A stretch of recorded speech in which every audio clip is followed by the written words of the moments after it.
สวัสดีครับ ผมเอกภพแสวงครับ ยินดีกับทุกผู้ทุกคนนะครับไปพอกันวันนี้ ผมก็มีเรื่องราวดีๆเนี่ยอยากมาเว้าสู่พี่สู่น้องสู่พ่อสู่แม่สู่ลุงสู่ป้าฟังว่า ชีวิตคนเรามันดำเนินมาเนี่ยมันขาดความสุขในชีวิตมาทั้งหมดทุกคนหาหมดชีวิตก็บ่พอครับความสุขคนเรามันอยู่หม่องใดผมก็เลยมานั่งคิดว่าความสุขนี่มันอยู่หม่องใดเฮาสิหามันได้จังได๋ผมก็เลยพยายามเบิ่งศึกษาเบิ่งว่าชีวิตคนเรามันเป็นแบบนี้ตัวแปร3ตัวของความสุขนี่มันจะเป็นแบบว่าเงินเวลาแล้วก็สุขภาพร่างกายพ่อแม่พี่น้องนะครับขาดตัวใดตัวหนึ่งปุ๊บเอาเลยเรียบร้อยบ่มีความสุขเลยแม่นบ่ลองคิดเบิ่งดีๆเบิ่งเด้อด้วยบักอย่างหักเลย100 ล้าน200 ล้านเงินก็มีเวลาก็บ่อื่นแล้วธุรกิจหลายอย่างให้ลูกน้องเฮ็ดไปว่าบริษัทเฮ็ดไปว่าคือว่าเป็นโรคครับเป็นมะเร็งเป็นโรคเบาหวานความดันก็ว่าไปเนี่ยมันก็เลยบ่มีความสุขครับคันนั้น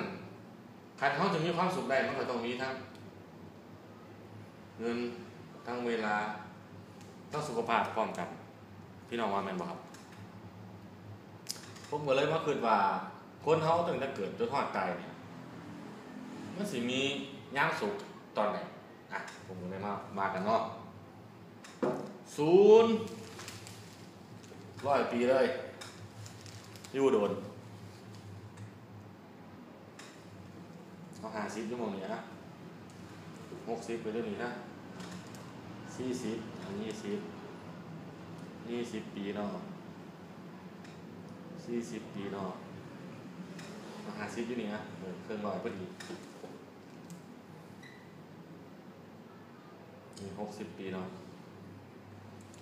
ผู้ฟังลางคนก็อยู่ฟังนี่กำลังนี่ผู้ฟังลางคนก็อยู่ฟังนี่ผู้ฟังลางคนก็อยู่ฟังนี่แต่ผู้ฟังลางคนก็อยู่ฟังนี่เกษียณแล้วผมก็เลยขอแยกเป็น4ฟังเนาะ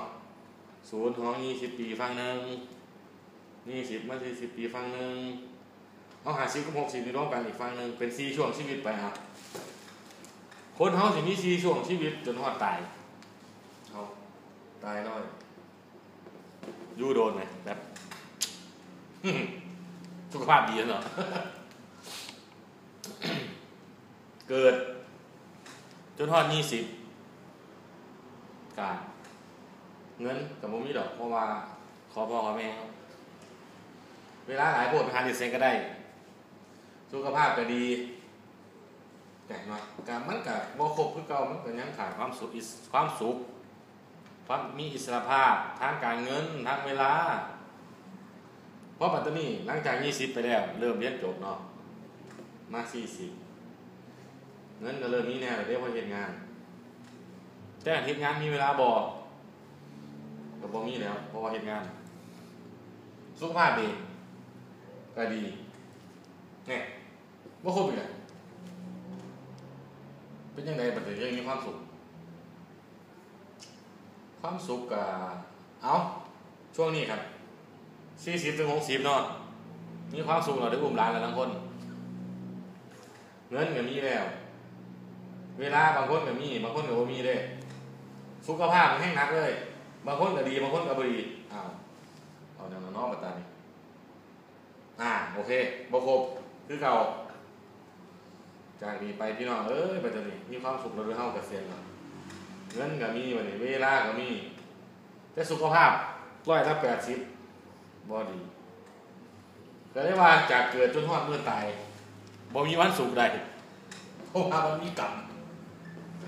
เฮ็ดมันบ่สุข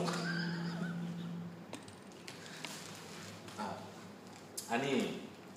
เป็นแผนภูมิความสุขเนาะเดี๋ยวบนกันต่อผมก็เลยว่าโอ้ยชีวิตของเรามันเกิดมามันมีแต่ทุกข์แต่ไงตัวนี้เป็นแนวภาพพื้นบ้านเลยว่ะเป็นเรื่องไหนสบายเถื่อเท่าว่าเราเลี้ยงหลานพ่อบางคนเลี้ยงลูกแล้วผมว่าเขาเลี้ยงหลานพ่อไม่สบายเกินว่าสบายเกินมันก็เลยว่าการคนเขาอยากสบายเนี่ยมันมีมนุษย์อยู่สองฟังเลยเสมอนี่ฟังทั้งนี้99%ฟังทั้งนี้อีก1%อันนี้เขาจะฟังนี่ฟังมีบุญเลยอันนี้ฟังมีกรรมเนี่ยบอกอันไหนมีบุญมีกรรมตั้งกันยังไงเดี๋ยวผมจะให้ฟังเลยเกิดเป็นว่าเกิดไปเรียนก่อนบ่เรียนไปรัฐบาลบังคับเรียนไปอย่างทำงานในบอกลา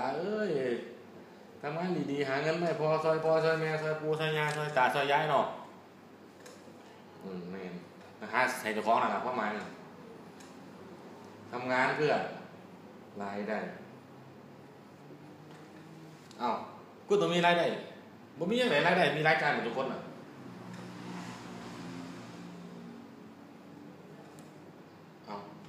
แต่มีรายจ่ายมีรายได้จังไหนนี่อยู่ทางนี้คือทางนั้นทางกรรมคือทางบุญผู้มีรายได้หลายผู้รายจ่ายก็สิเป็นฟังนี่ฟังรวยนี่โอ้ยเพิ่นคือมีน่ะบอกลาคือเพิ่นนะลูกรายจ่ายหลายกว่ารายได้นะครับจนครับเป็นนี่ครับนี่ครับซ้ำนั่นมันมีซ้ำนั่นก็ได้มาฟังทั้งนี้เดี๋ยวช่วงนี้กลับเป็นยังไง99%ของคนทั้งโลกประเทศไทยกันนะ66 ล้านดูท่านี่65 ล้านดูท่านี่ล้านหนึ่งไหมข่าวๆนะจริงๆประมาณ600,000น่ะเขาขอใจง่ายๆเมืองไทย65 ล้านอยู่ท่านี่ล้านหนึ่งอยู่ท่านี่ล้านคนมีบุญเฮ็ดบุญไว้หลายไปครับเขาเรียกว่าที่มาของรายได้คนห้องบ่คือกันภาษาปากีสถานเลยล่ะ active ถูกไหม IVE แล้วเนาะ IVE active in คำนี่ฟังนี่ทั้ง act ทั้ง active เด้จังอยู่ได้มากซึ่งนี่ได้เงินมันยังมีแล้วเนาะค่าด้วยกลับไปเนาะฟังนี่เขาเรียก pass มันว่า10 income มันว่าโอ้ยบอกหลังเขาบอกอย่างกูฟังเขากูบ่ฮู้เรียงมันว่าเอาสิ active นี่ทำจังได้เงินอันนี้บ่ทำก็ได้เงินเอาแล้วมันมีบ่เห็นก็ได้เงินนี่นะกูอยากหัวเขาแค่ว่าฮู้เลยว่าสิคันผมมีส่วนทุกผู้ทุกคนนี่เนาะง่ายแต่ฟังกรรมมาฟังบุญเดียวฟังบ่เฮ็ดก็ได้เงินเนี่ยมันมีอยู่ติผมก็เลยมีนะผมจะอธิบายให้ฟังในโอกาสต่อไปเนาะองค์ประกอบของการ active income หรือทำจังได้เงินมันมีทั้งแรงทั้งเวลาทั้งทุนมันต้องมีทั้ง3อย่างนี่นะครับขาดตัวใดตัวหนึ่งไม่ได้นะครับแรงมีเวลามีบ่มีทุนนะครับก็ไปยืมนะครับยืมอย่างธนาคารธกส.เงินกู้รายวันยังแบบเดียวแต่สหกรณ์ก็ว่าไปนะครับก็บ่มีทุนนะครับแต่แรงมีเวลาอยู่บ่ว่าสิเอาเวลามาทำเงินคันมีเวลาแต่บ่มีแฮงเฮ็ดบ่ได้นะครับเจ็บป่วยบ่สบายเมื่อยล้าเฮ็ดบ่ได้คือกันทุนมีเวลามีบ่มีแรงอะไรมีแต่ทุนเวลากับแรงบ่มีเฮ็ดจังได๋ครับง่ายไม่รู้ฟังดีครับฟังนี้ใช้แรงและเวลาในระยะเวลาจำกัดทุนก็ใส่อยู่แต่ใส่น้อยๆอันนี้ลงทุนธุรกิจนี่ สิเปิดจังประมาณขายส่งเอา2 ล้านมาอยู่เสมอนี่2 ล้านนี่ได้ทุนขึ้นมาได้เลยเฮ็ดไปเฮ็ดมารายจ่ายหลายกว่ารายได้จนเป็นหนี้เขาอันนี้แรงในเวลาในทุนที่จำกัดทุนน้อยเรื่องภาษาอันนี้ asset